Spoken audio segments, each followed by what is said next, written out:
You should hear my parents. They're like, "That's our room," and I'll put something in there. And they're like, "We don't want that in here. This is our room." I'm like, "No, it's my room. I bought the house."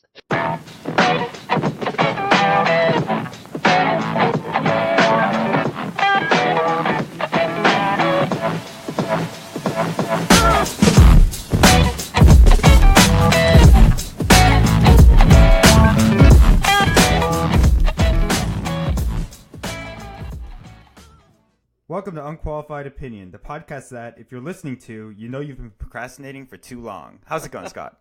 It's going well, Steve. It's going well. We're going to be talking about the second part of the Shock Doctrine today by Naomi Klein. We covered the first, or about 2/3 of the book last time, but before we get there, we have to, of course, talk about what we are drinking. So, Steve, what is your drink of choice this evening? I'm actually drinking some whiskey, and I went to this store that's in the Columbia Heights neighborhood of D.C., and there's this store called Divines.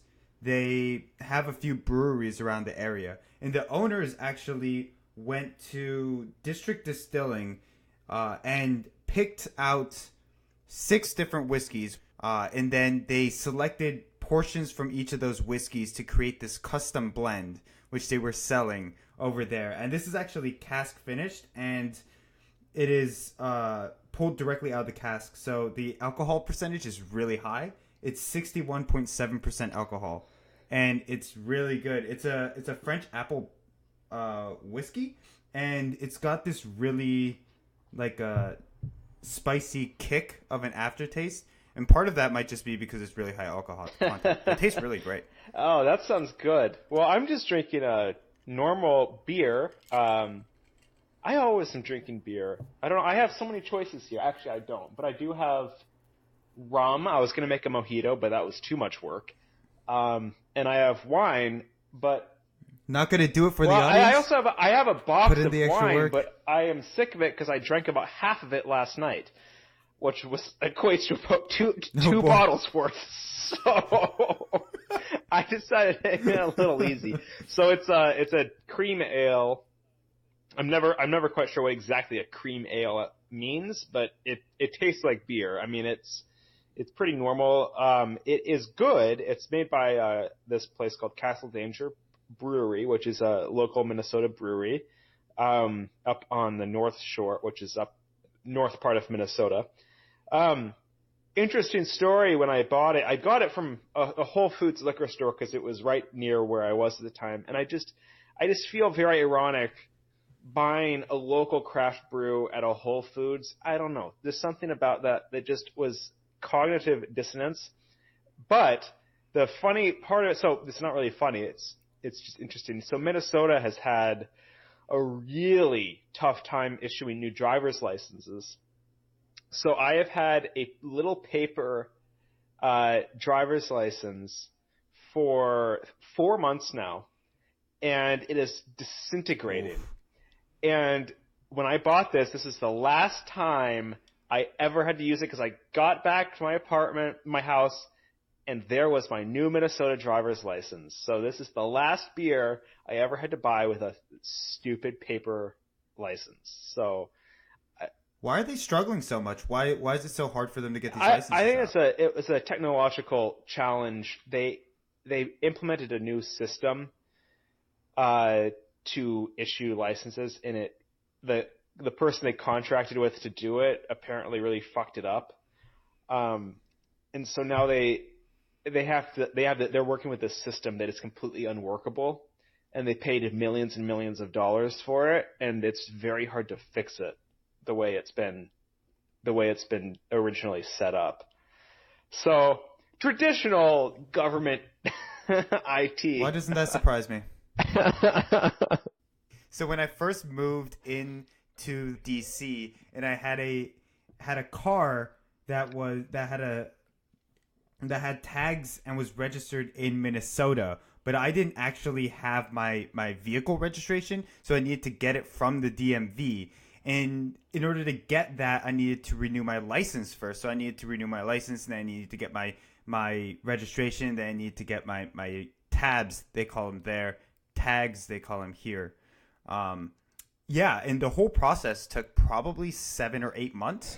And the entire time, I was parking illegally on DC streets. So every week or two, I'd have to try to find the most remote area to just sneak my car into and just pray that nobody would notice it. And I think I got 3 or 4 of those yellow slips that tell you next time we're definitely going to charge you for this.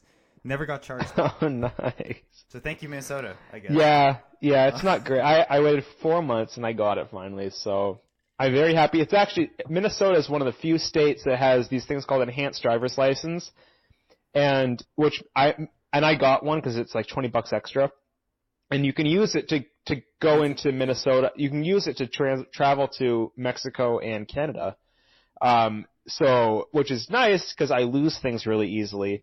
So if I ever am in Mexico or Canada, I lose my passport, I'd be able to get back without any issues. So, and I travel to Mexico a lot, so that was kind of a nice little perk. So, anyway, awesome. Shall we talk about the book? I guess we can try. We can try. So, full disclosure, you can probably tell by the fact I'm laughing. Between the two of us, we may have comprehended 20%. That's optimistic. That might be optimistic.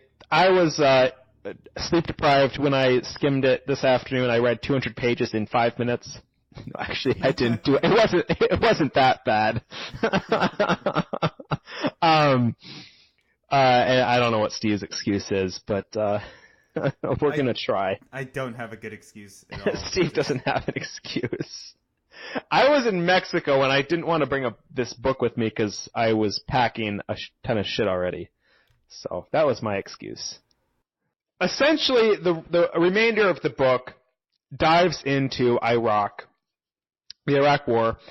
For those of you who are younger and don't remember 9/11, the Iraq War, at least in the way it was sold to the public, was a war that built off of the huge strategic direction that the administration took after 9/11 to have this war on terror, very nebulously defined. So we invaded Afghanistan, which is where Al-Qaeda was headquartered, but then through a series of events that are still probably a little murky, we ended up in a war in Iraq as well, because the dictator at the time, Saddam Hussein, was perpetrated to have weapons of mass destruction, which in fact he did not have weapons of mass destruction.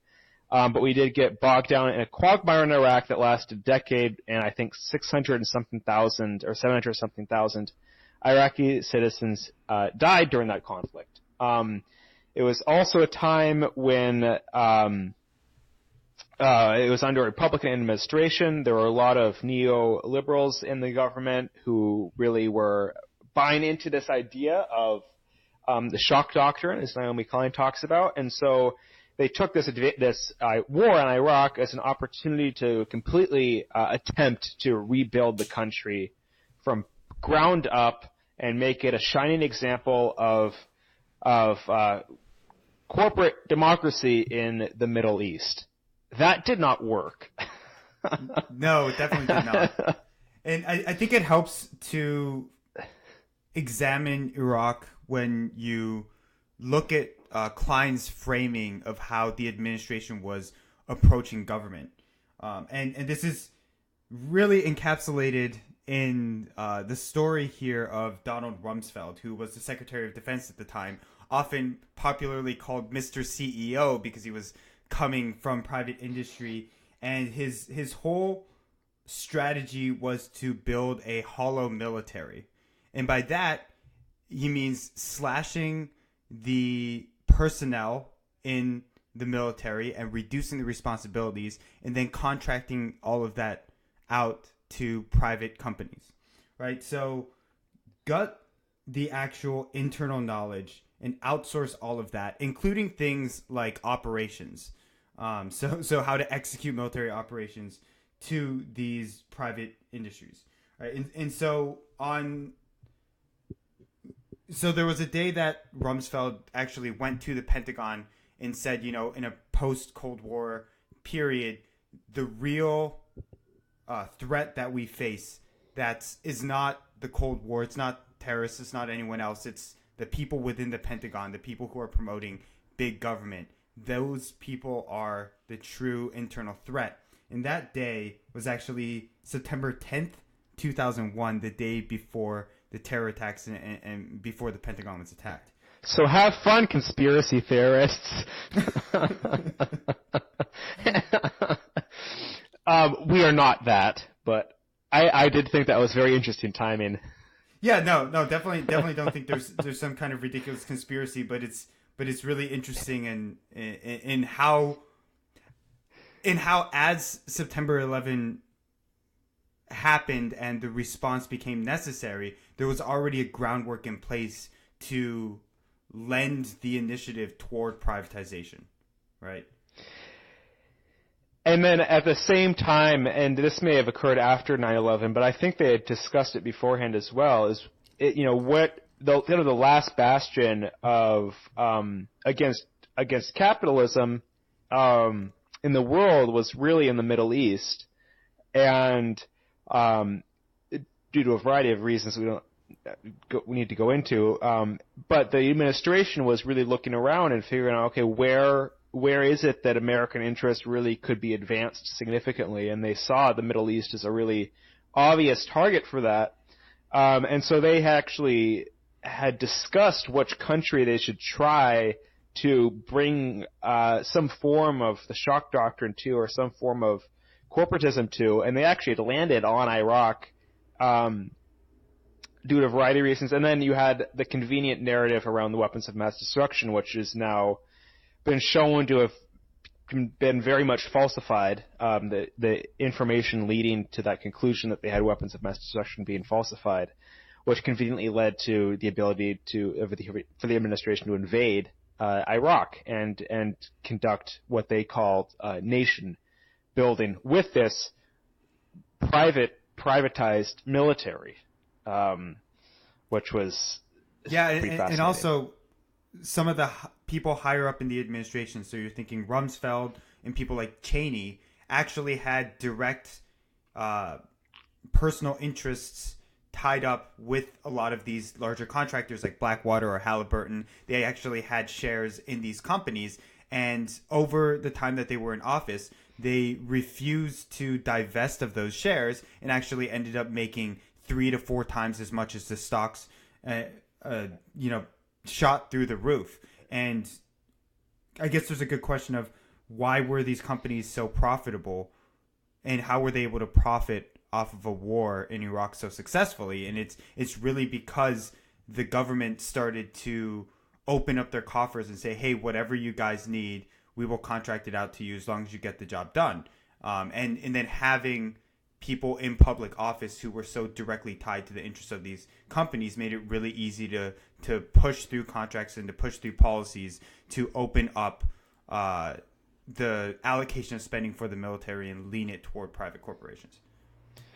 And Klein argues that this pressure to really adopt the model of privatization as a way to run a war and also rebuild the country is a contributing factor to the violence, and what we see today as really the failure of Iraq to successfully govern itself peacefully. The common narrative at the time was that the Iraqis rejected democracy. They preferred to have infighting. They were not advanced enough to have a peaceful democratic society. But Klein points to many, many examples in the nation-building process that America actually came in, I should say the coalition forces, America and its allies in Europe, came in and actually and completely gutted not only the government, but really the culture in many ways. They didn't provide any protection to the museums, for example, none at all, even though they were warned that looting would be a serious issue. So many of the national artifacts and this kind of that cradle civilization disappeared. But at the same time, when they were contracting for services to rebuild, they didn't use any of the domestic state-run companies, even though they were perfectly capable of producing these goods. They bought concrete from America and shipped it to Iraq to rebuild at a cost that was, exorbitantly higher than what it would have cost to produce it there. And so all of these, and then they fired huge numbers of public sector workers, many of whom who were very, very secular, not ideological in any way, but they fired them, hollowing out the state. So you have hundreds of thousands of people unemployed, essentially fired by the U.S. government, and then the U.S. government is not actually using the Iraq's own economy to rebuild. It's shipping everything in. And the argument is this led to a lot of anger in Iraq. And there was this one story of an individual who worked at a factory and that was owned by the government, and he heard that there may be talks about privatizing the company. He said, well, this is a state-run company. It has been successful. It's one of the, we're proud of it. And he said, if they come in and try to privatize it, we're going to burn the factory down. And so I think America really underestimated the pride that Iraqis had in their country and in their government. Their very robust government in many ways, even though it was under Saddam Hussein, who was a dictator.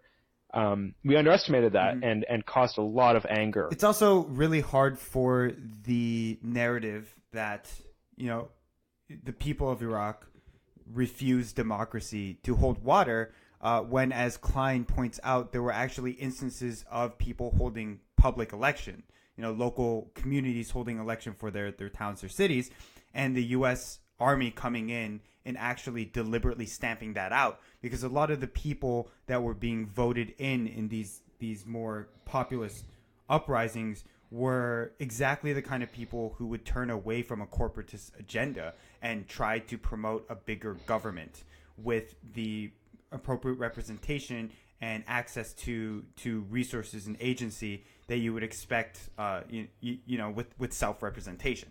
So in a lot of ways, the government was coming in and saying, hey, we have a priority to try to search for these, weapons of mass destruction and try to get rid of Saddam Hussein and quote unquote restore order. But another explicit agenda is open up this market in a way that's really, really friendly for U.S. corporations. And if you have free democratic processes that are promoting the kinds of policies and standards that are going to directly conflict with that, well, we can't have that, can we?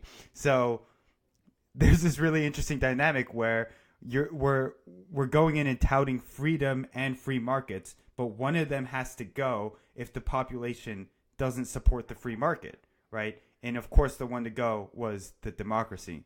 Freedom. There was so one of the original plans was to have an elected transitional government in Iraq.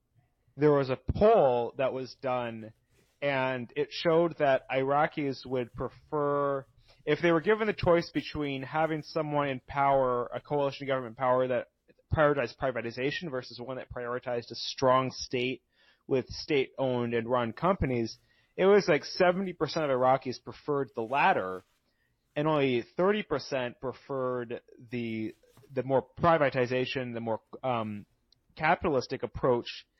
And at that point, the U.S. government said, actually, never mind, we're going to appoint the transition government. We're not going to elect them. Yep. Because the fear was that they would have a government that didn't want the U.S. in there, that didn't want to privatize the companies. And so, which is just great, because the war, I believe, was called Operation Iraqi Freedom. It's just how ironic. Very ironic. What's crazy to me about this is how recently this happened, right? Because I feel like we live in a time now where something like self-representation or agency in rebuilding your own country, right, if you have a decimated country, you have a ton of people out of work, it almost is a no-brainer that you take those people and you give them the opportunity to help rebuild the country, right? That way you strengthen the nationalism. You're still promoting business. You still have an opportunity to get some kind of economic advancement out of it for the United States and in other countries and the corporations there. It's crazy to me that just a decade ago, we have such blatant practices that hearken of exploitation, right? When it seems so obvious that we should at least be living in a time where those kind of practices would be much more maligned. It's very strange. And I should point out to listeners that Steve and I are both liberal, as you could probably tell. But if you are not familiar with the Bush administration, it is actually regarded by both liberals and conservatives as one of the poorer presidencies in the history of the United States, and wide consensus among the American public that Iraq was an absolute disaster. So it's not like the book is pointing out these. It's not like it's creating a counter narrative in terms of the popularity or the success of the Iraq War, because it is not. The Iraq War was always seen as a failure. But I think among the American public, has really been seen as a failure. It's like it wasn't strategic, and a lot of people died, and for what reason? And then Klein's pointed out there's a lot more there to account for that failure, and a lot of decisions that America made that actually led to that failure. And Steve points out there are some decisions that could have been made that would have made it far more successful, but we had really inept people in charge at the time. And I think one of the explanations that's commonly touted is that the U.S. just made a lot of mistakes. They didn't know what they were doing when they went into the country, and because of that, they made one mistake after another, especially in Reconstruction. And what Klein is saying is, no, they weren't mistakes. These were all deliberate attempts to promote a corporatist agenda, to say, hey, look, we have this vast untapped set of resources here that we can cordon off to these companies that we have these very intimate relationships with, and they stand to make a ton of money from that. The real quote unquote failure of it was that they didn't realize just how bad the blowback would be. They thought they could contain it and it wouldn't become such an outright disaster that the multinational corporations wouldn't be able to sustain business there. Mm-hmm. They thought they could keep it. They thought that the like Scott said before, the shock portion would be enough to make the population submissive, and it really wasn't. Right. And it was, go ahead. Oh no, go ahead if you have anything to add to this. Well, I was going to mention that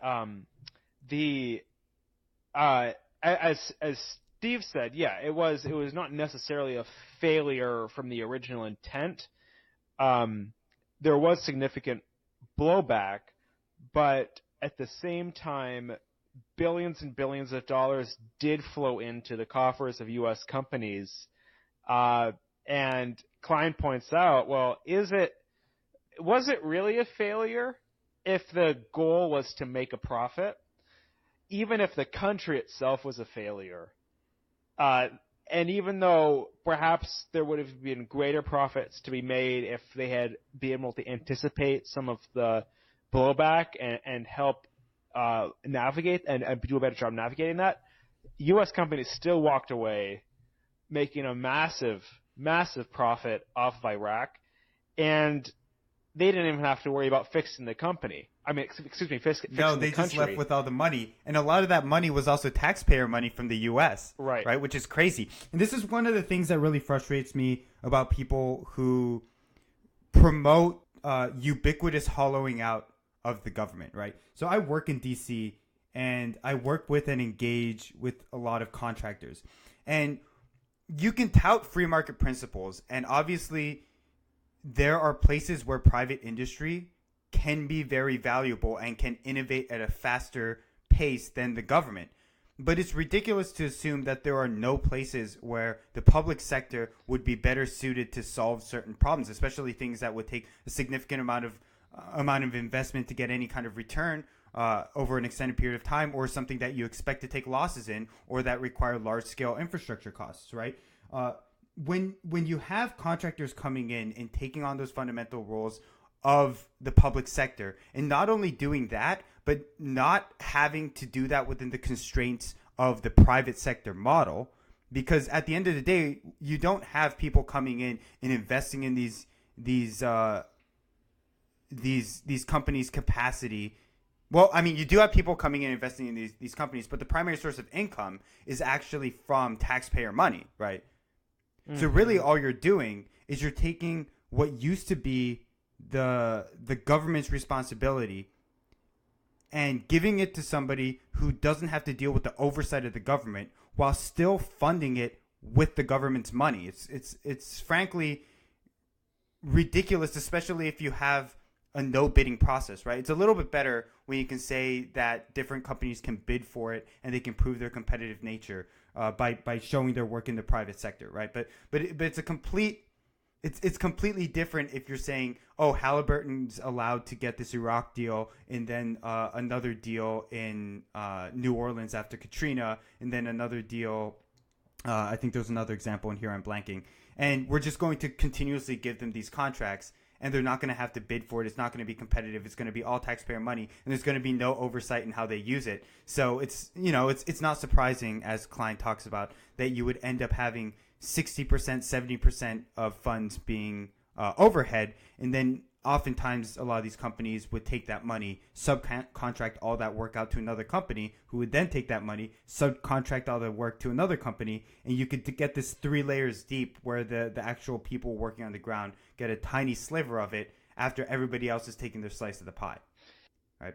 It's a little bit of a rant, but I guess right. What I'm trying to say is that it's really a gross oversimplification that doesn't take into account the true incentive structure of these contract systems when you say, oh, we should just hollow out the government and bring the private sector in because they're quote unquote more competitive. First off, that's not always true in every market dynamic, no, right? Not. And then second, it's very different when you're talking about a company like Apple that's finding its own investors and producing that shareholder value versus a company that gets 90% of its value straight from government contracts that it doesn't have to really bid for.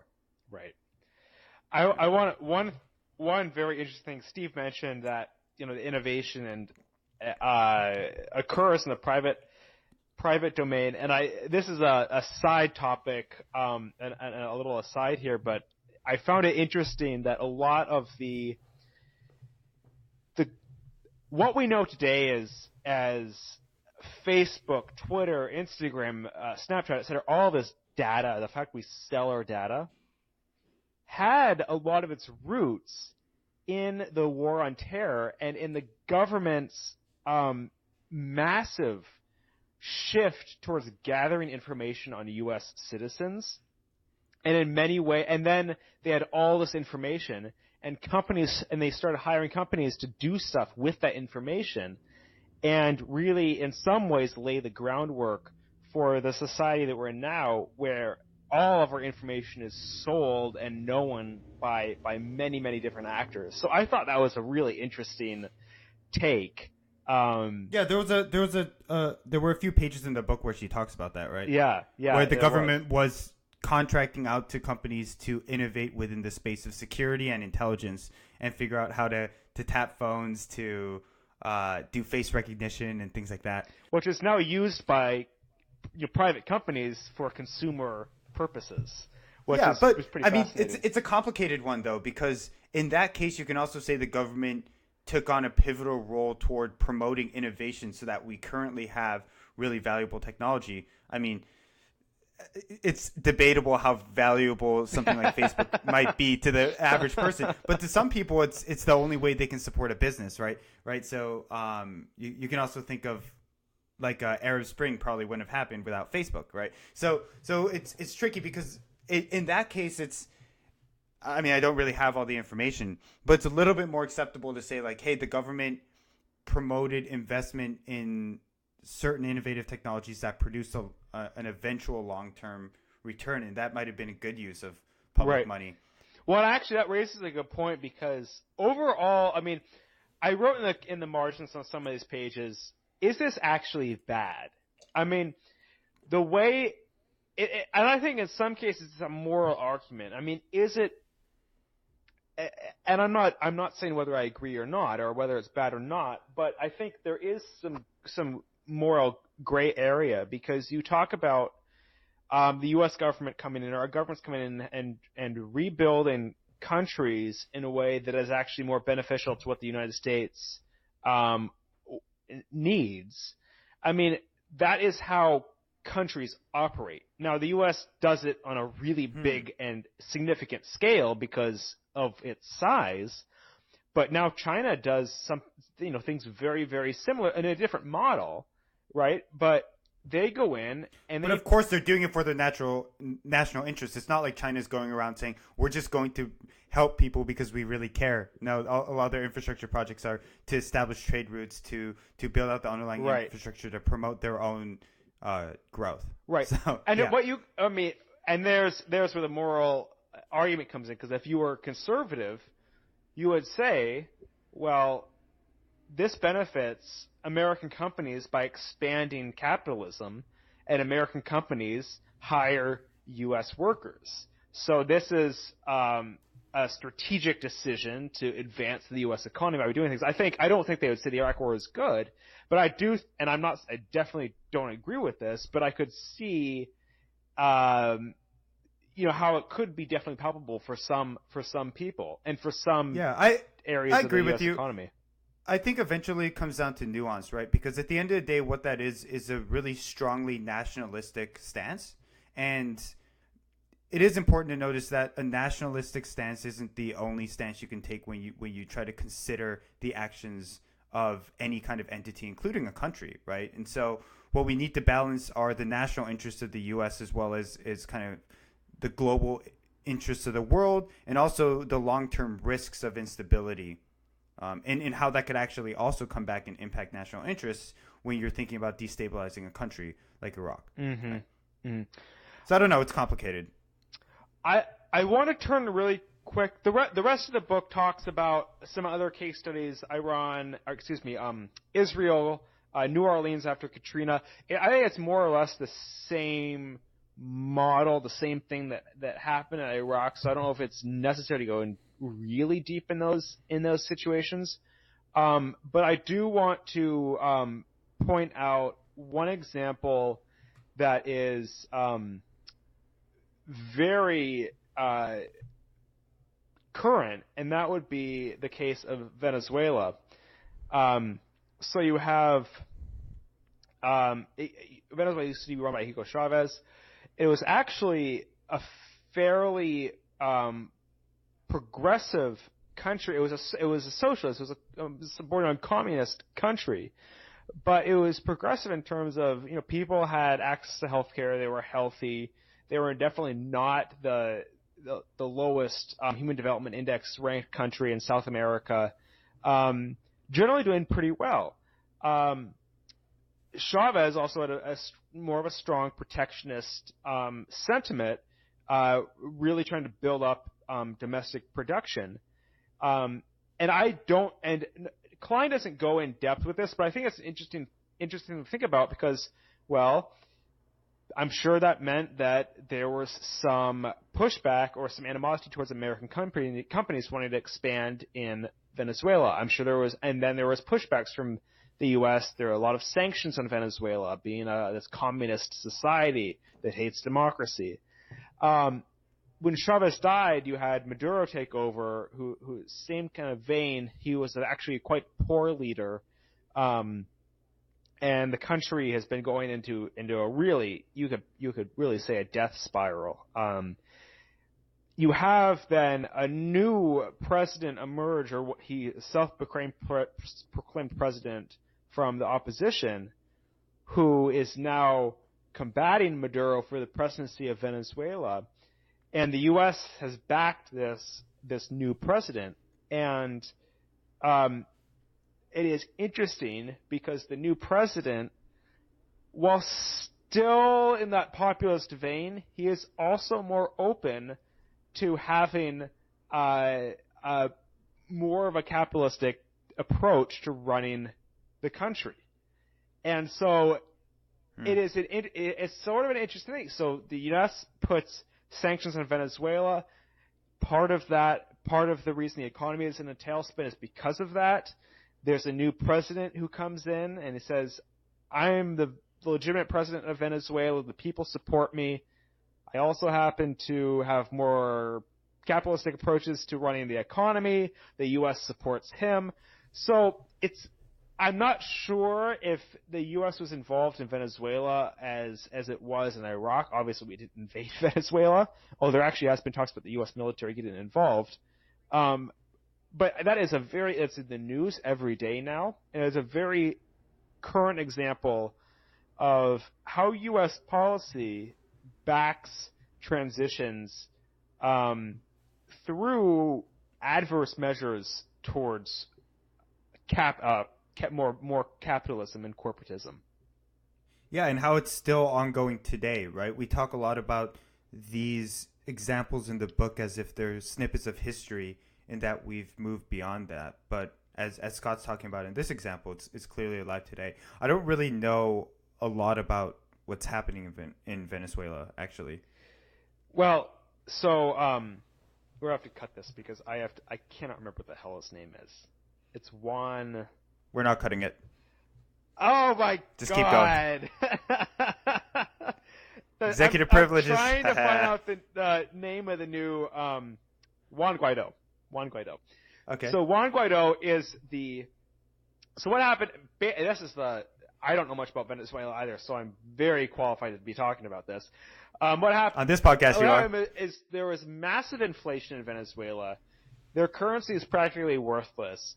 A lot of people are out of work. People are fleeing Venezuela. It's actually contributing to the migrant crisis and the caravan and build the wall and all that stuff. And then Maduro has become the current president has become very, very unpopular because of all these situations, which, as I was saying, is partly because of the significant sanctions on Venezuela from the U.S.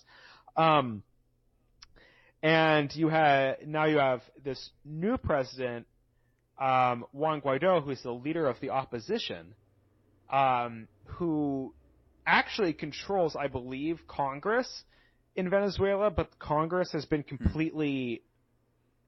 the president has just said Congress has no power, basically. So Juan Guaido is now saying, I'm the rightful president. I am the leader of the opposition. We control Congress. You've completely subverted the democratic process, which Maduro has, and I am the legitimate president of Venezuela. So now you have a situation where there's two presidents of Venezuela. And the U.S. has recognized Juan Guaido, as has many countries in Europe, have recognized Juan Guaido as the actual president of Venezuela. But Maduro... I mean, what power does he have? Well, right now he has most of the population backing him. And he has now direct lines of communication with Washington and other very strong European powers. Has he been utilizing that power for anything? I believe, my understanding is that he is trying to convince the military right now, because the military is still on Maduro's side. Partly because they get a lot of really nice benefits from supporting Maduro, and in part because they are scared that if they support Juan Guaido, if he comes to power, he will persecute military members who perpetrated crimes against Venezuelans. And so what Juan Guaido is doing is saying, if you defect and come over and join me, you will have amnesty. Under the new, it's a powerful statement. So right now, I think everyone's trying to put pressure on the military, because the military, that's at the end of the day, the buck stops at the military and who the military supports. Yep. On where's their allegiance gonna fall? So I believe right now the United States and the European countries are putting pressure on the military as well to support Juan Guaido. An interesting facet of this is talk among pundits as well as some people in the current administration suggesting that maybe there should be U.S. military intervention and whether or not that would be supported by Venezuelans. And the interesting thing is, listening to interviews to some Venezuelans, they say, we want to solve this ourselves, but that could be an option, U.S. military involvement to help the transition. Which, man, it's starting to sound a lot like these other stories. I know, right? I guess we'll have to keep up with it and see what happens. No, that's why it's one of those things where, as I'm reading this book and getting closer to the end, I'm thinking, man, I really wish she would do an update for the latest decade. You know, her take on what's happened in Syria and Iraq with ISIS and stuff like this with Venezuela. It's like there's a lot that's happened in this last decade that it would be so great to get an extended version of this book that would go into that stuff. Right. You know, because when this book was written, the Iraq War was still going fairly strong. The Iraq War, I think, is officially ended now, or is very close to ending. I think we've withdrawn a lot of U.S. troops. It did in 2011, like technically, but there's been a resurgence of activity since, I think, 2014. Well, then you had ISIS get involved. Right. It's just I mean, that's a different war, technically. War. Yeah.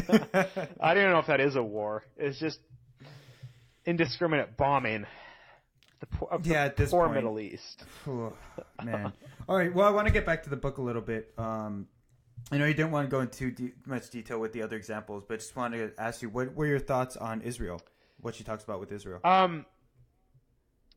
You want to take that one, Steve? That was one of the ones I didn't read as thoroughly. Oh, boy. Oh, great. Well, I mean, honestly, I didn't either, so I'm not going to go into it in much detail, except to say that, there were talks in the 90s between the Palestinians and the Israelis about having some kind of ceasefire and figuring out a way to cooperate and live within the country in a more peaceful way. But then what you actually have is our old friend Boris Yeltsin coming in and persecuting people in the former Soviet Union in Russia, and a lot of Jews actually trying to get the hell out of the Soviet Union at the time, and a lot of them went to Israel. So what you have is you have ongoing negotiations to figure out some kind of mutually viable situation between the Palestinians and the Israelis. And this was economically necessary, right?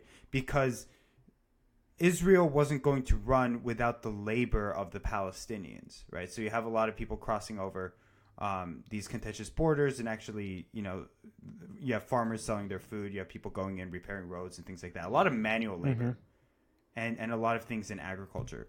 But then you have a sudden influx of Jews coming in from Russia, which completely skews the population dynamics between the Palestinians and the Israelis. And suddenly, the Israelis don't really need the Palestinians anymore because they have all these new people. And so, you have a lot of this contentious new claim to territory and redevelopment in places like the West Bank, where Israelis are coming in, building up new settlements, and then promoting these Soviet era immigrants to go in and squat there and take over that territory, and then establish communities there.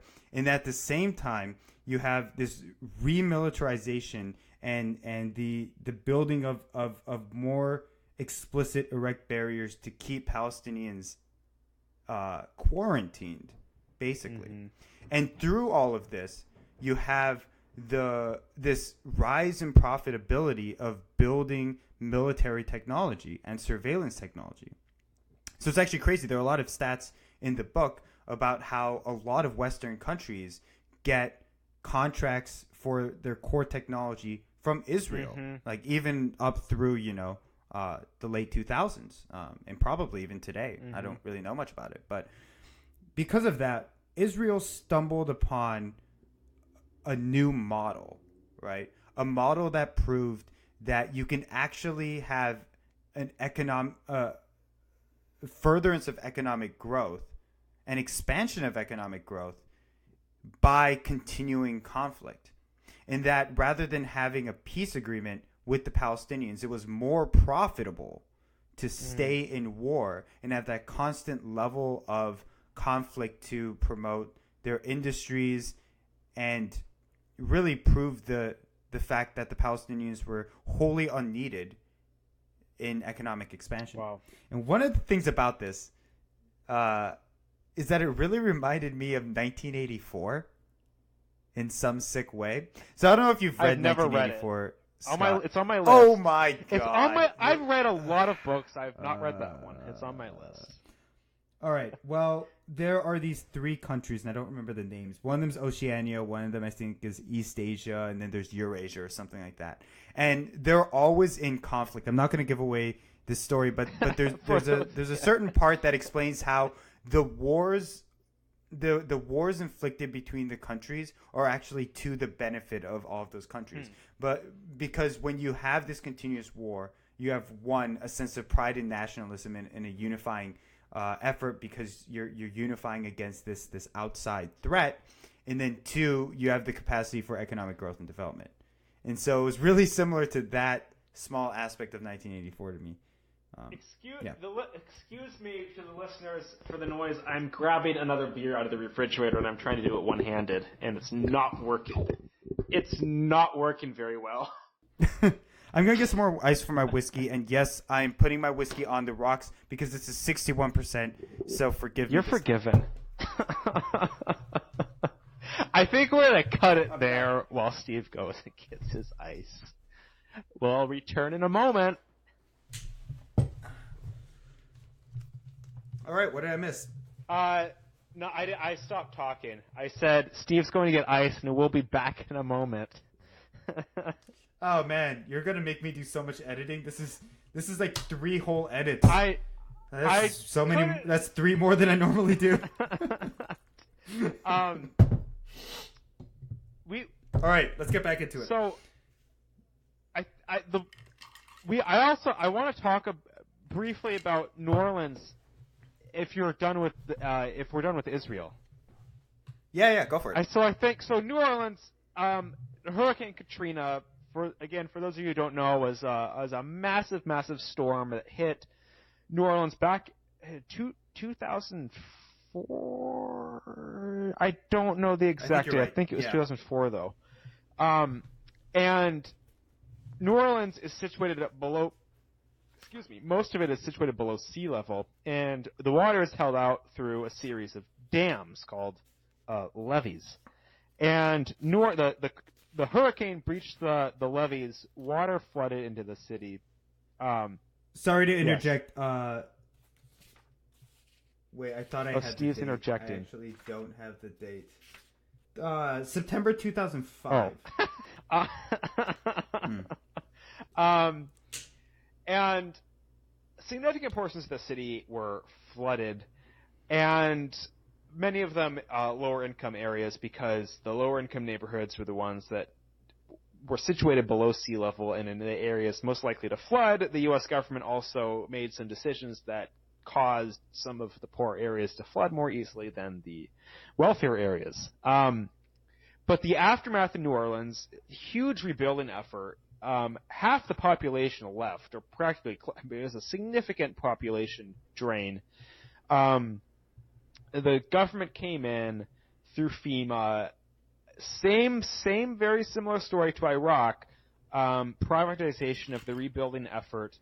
In Iraq, it was referred to as de-Ba'athization, which the Ba'ath was the party of Saddam Hussein. They fired all of the government workers. Very similar story in New Orleans, where the federal government and contractors were actually forbidden from hiring or working with public sector workers.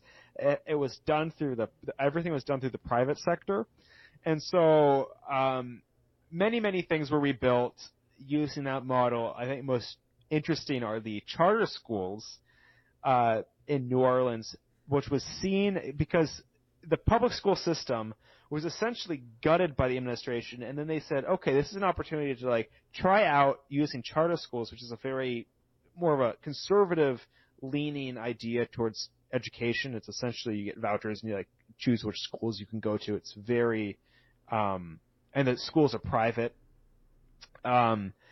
It's very, very much of a decentralization of education. And they said, well, this is something we want to push. New Orleans is now a laboratory. Let's gut the public education sector and put in a bunch of charter schools.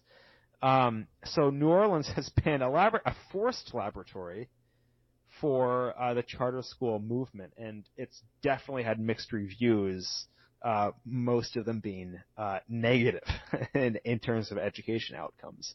So it's just another example of this corporatist idea of coming and taking advantage of a disaster, be it man-made, be it nature, caused by nature.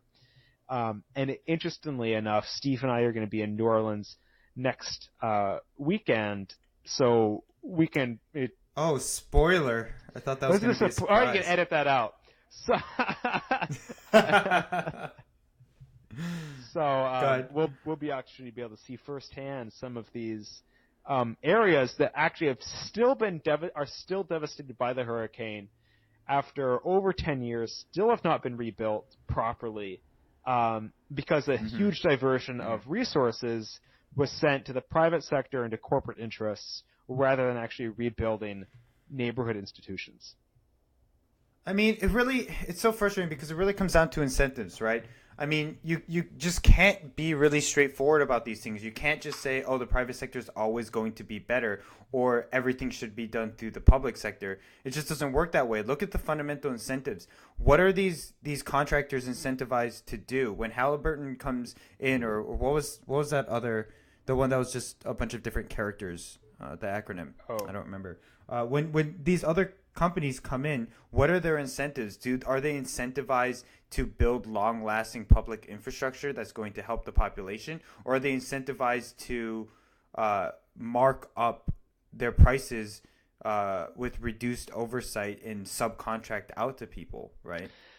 Like, looking at those underlying incentives is important, and it's well, I guess part of the point that Klein is trying to make is that all along the point was to redistribute wealth, right? Because really this isn't about private market dominance. It's about wealth redistribution. It's about taking public money and putting it in the hands of these large corporations, which are run by people who have intimate ties to the government, right? So you have a lot of people who have either positions in the government and are highly vested in these companies, or were formerly government officials and still have contacts in the government, and they're leveraging these corporations as a way. This might sound a little extreme, but I think it's an interesting lens to view this. They're leveraging these corporations as a way to funnel public money. Really, I'm a public servant, and I'm very proud of that fact. And Klein mentioned several times that just when you fire, kind of twofold. One, when you fire all the public sector workers and appoint people who work in the private sector, public sector workers work in the public sector because they want to do good. They want to make positive change happen for people, and that is their bottom line. There's no other bottom line that they're measured against. They're measured against in the most ideal form. It's a little simplistic, but it's for the vast majority of people. It is true for the vast majority of people. Not everybody. I mean, some people do work because you get good benefits, but that is also another problem. It's a valid criticism to say that the incentive structure in some institutions in the public sphere lead to unproductive work. Like that's also valid. I also want to mention the vast majority of people experience with government and mine are also very different. I work at an exemplary government. Steve probably has some interactions with the federal government, which are very different. Working DC. But go ahead. Sorry for interrupting. So my experience, and I think generally speaking, my mother's a public school teacher. My dad works for the state. He's a surveyor. They work really hard. They want to help other people. That and their bosses do, and their organizations do, and that's really the bottom line. And when you fire hundreds of thousands of public sector workers, you lose that sentiment. You lose that compass, if you will, of like what is good and what do we need to do to help people. And you bring in a lot of private companies, and maybe part of their mission is to help people, but their interest, their fundamental interest, and as it should be, is to return value to investors, because that's just how capitalism works. And it's not a critique; it's just that's how it works. Which means the rights and interests of individual citizens are not going to be first and foremost, and it is a common confusion that the rights and interests of individual citizens are the same as the interests of corporations, and that is not true. It is true in some cases, but most often it is not. That is not true. And so you have it's really twofold, where you're firing all these people who have that strong sense of mission, and then you're bringing in other people who don't emphasize the public welfare as their primary mission, and you add in the really seditious idea that they actually are there in the public interest, because the private interests are the same as the public sector interests, and that's or that the profits will magically, the profit incentive will magically lead to those same public interests. And that is is the story. It's not as much as saying government should run like a business or government should haul it out. It's this idea that really bothers me, that the private interests are the same as the public interests. But it's also when you fire all these people, it's not just the interests, it's also the expertise, right? And I was a little bit disappointed that Klein didn't go into more detail with this military overhaul, because I was really hoping to hear about the impact that had on military practice. Because if you think about it, the military is a very, very sophisticated institution with very detailed practices and technologies and all of these different divisions that mesh very well together to get the job done. And you're talking about taking that and privatizing it. You're talking about taking decades upon decades of institutional knowledge, throwing it out the window in exchange of a disorganized collection of private industries which don't have the same incentives. So it's something that I wish he had gone into a little bit more, to talk about, like, hey, when you create a hollow military, what impact does that have on the effectiveness for the troops? What impact does that have in terms of mortality rates, in terms of casualty rates, in terms of like a blowback or additional damage that's happening because of the way these missions are executed, right? And of course it applies in other places as well, but particularly something like the military, I feel like it's such a foolhardy thing to say, we're just going to subcontract out all of this work, and we're going to take a lot of the really important national interests and the ways that we train people to be able to promote those national interests, and we're going to export them out. And it's an interest. I think another way to put this is the statement, I have fact, and I believe it's fact, that running the country or running the city is much more complicated than running a company if you want to do it well. You have so many competing interests, and you have to meet all of them. You have so many competing areas that you need to serve. It is more complicated. It's far more complicated. Well, you just can't even compare the two. They're just so different. They're just because the goals are different. Right. But and the scope and the scale is so different. And I also do believe that the complexity is greater. But so imagine then that, okay, well, let's get rid of government and just have a country run by a company. Well, maybe one company could do it. But what we've seen in the Shock Doctrine is this idea that, we can get rid of the government, which runs this extremely complex country or complex city, and replace that with a mishmash of hundreds of different companies, and they're going to do a better job. A bunch of a separate companies can do a better job running the country than one centralized government can do running the country. I was just it's very confusing. How could that be? Yeah, it's such a radical position that somehow become expected somewhat as a norm, as a valid position to take. But it really is radical. It's really saying that the complexities of the public sector can be solved purely through the free market, right? And it's really devoid of any evidence to to prove it, especially if you look through this book, if you look at all of the examples that Klein goes through and how disruptive this ideology really has been. It's really born from this fanatic notion that all we have to do is stick to these quote unquote economic laws from the Chicago School and everything will be okay, right? You go to Iraq and you privatize everything, and you have subcontractors contracting out work for $2 a day. You have riots in the street, and the solution is, well, the doctrine tells us unfettered markets is in any circumstance necessarily going to be better, so we have to double down even harder on this, even if we look at the evidence clearly in front of us and it shows a much more nuanced circumstance, right? So it's really just a radical ideology.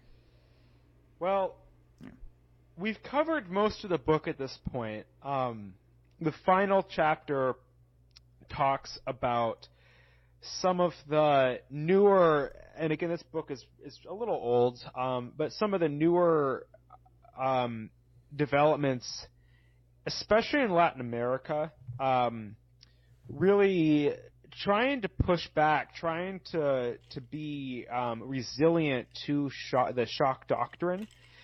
And there's been a lot of success. For example, in South America, there's been trade agreements internally among South American and Latin American countries that really exclude and turn their backs to the U.S. and really look at their own self-interests. And that's been going fairly well, and the economies in South America are actually doing fairly well. Venezuela excluded from that. There's also a narrative of local control and local sovereignty and local agency and rebuilding. For example, in New Orleans,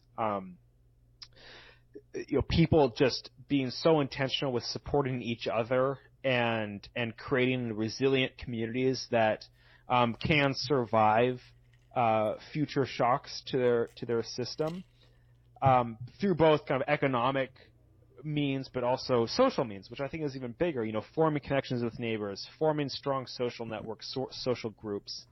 So it, for as depressing as the book was, it left off on a somewhat, I think, a hopeful note, as Naomi Klein may be able to give, because she's kind of like a very critical author. But again, this book was written before Trump, but we now have a presidency that is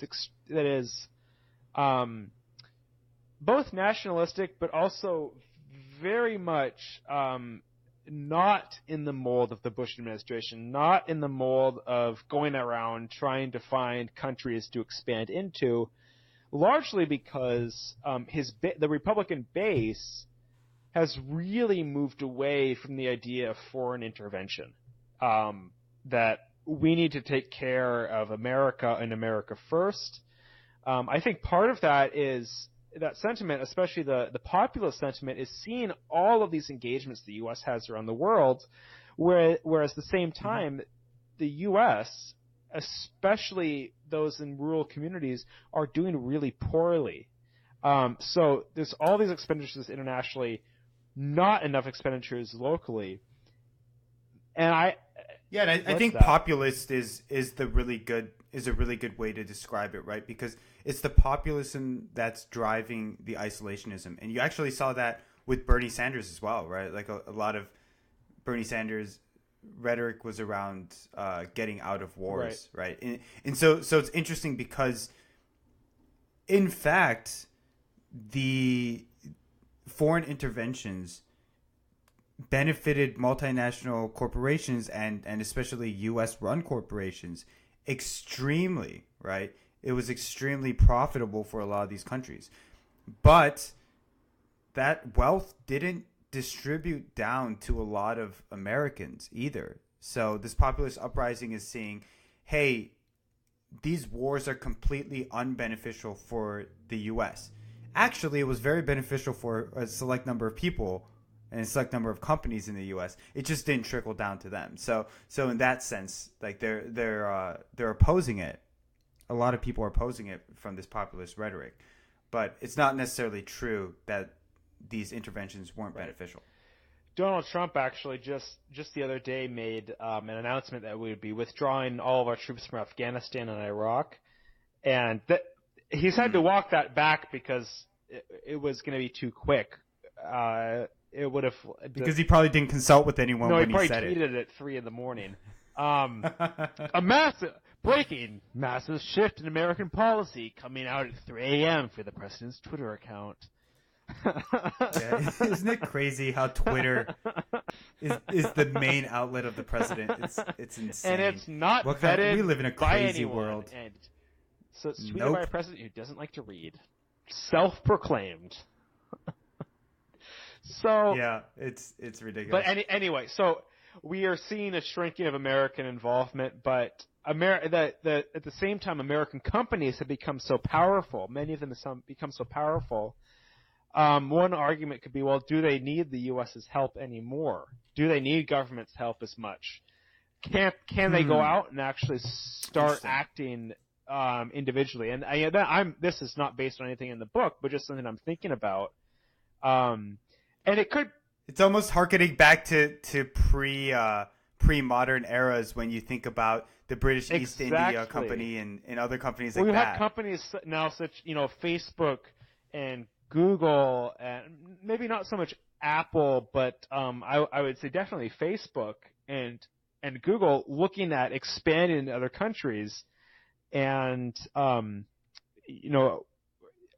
do they have an agenda? Are they going to try to push a policy agenda there that helps their companies without really consulting with the United States government or without needing help from the United States government? And I think that's an interesting something that we may see more of in the next several years. Anyway, just a thought. Yeah, definitely. All right. So I think that wraps up this episode for the most part. Do you have any final thoughts to add? Just an overall review of the book.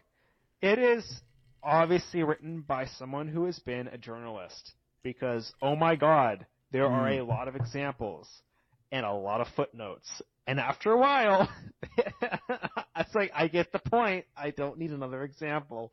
But there are a lot of examples. Yeah.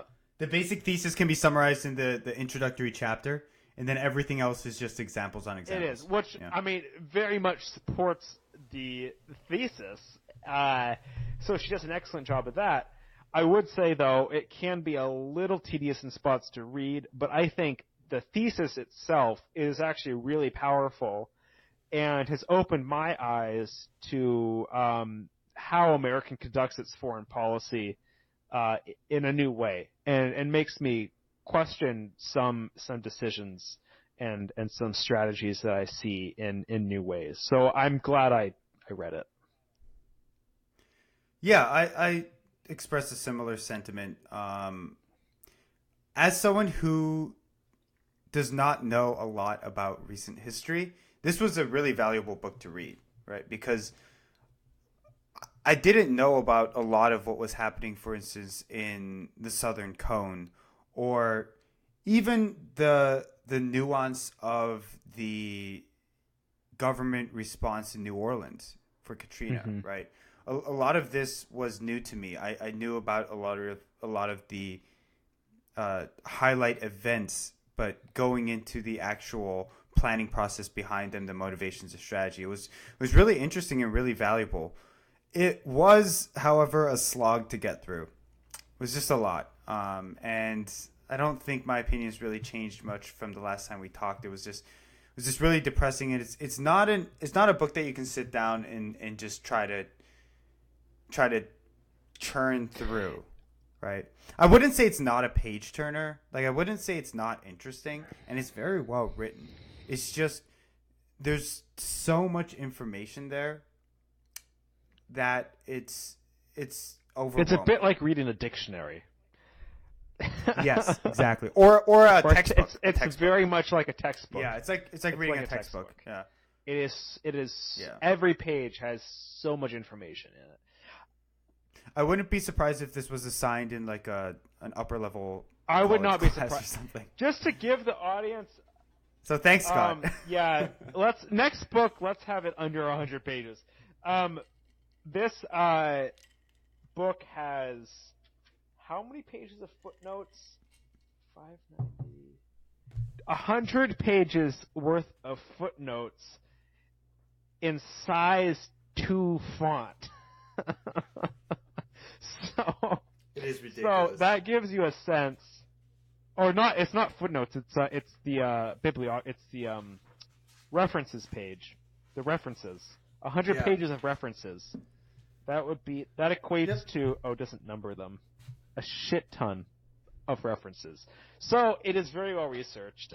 I think that's the academic term. A shit ton of references. Yep. Yeah, but I mean, I don't regret it at all. I'm glad that we read it. I think I learned a lot. I retained some of it after the drinking. Whoever listens to this, you don't need to read it. I think you understand enough of it by listening. Yeah, if you suffer through 2 podcasts of us talking about it, you get the point. And on that note, yep. Are we done? I think we're done. Yeah. See you next week.